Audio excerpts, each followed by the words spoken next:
માતાજી મિત્રો, સ્વાગત છે તમારું તમારા નવા મિની વ્લોગની અંદર। તો આજે આપણે વાત કરીશું અમારે કોણ રજવાડી કેટલ ફીડમાંથી કોણ ગાય ભેંસ માટેને કોણ લાવેલું હતું, તો તમને બતાવી દઉં કોણની અંદર કન્ટેન્ટ કયા છે અને ક્વોલિટી કેવી છે।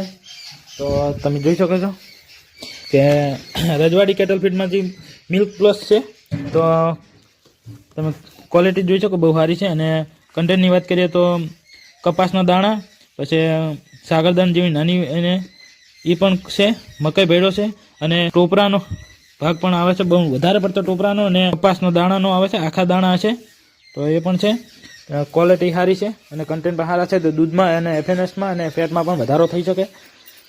અને બીજું મકાઈ પાપડી પણ છે, તો મકાઈ પાપડી છે, તો આનાથી 2-3 કલાક પહેલાં તમે પલાળ દો તો સારી એવી ફૂલ છે। અને એ છે પ્યોર મકાઈ ભેડો છે, એમાં બીજો કોઈ મિક્સ નહીં આવે, પ્યોર મકાઈ ભેડો છે। ઘરે જ અમારે વેચવા લાવી દીધે છે, જો કોઈને લેવું હોય તો અમારો સંપર્ક કરજો।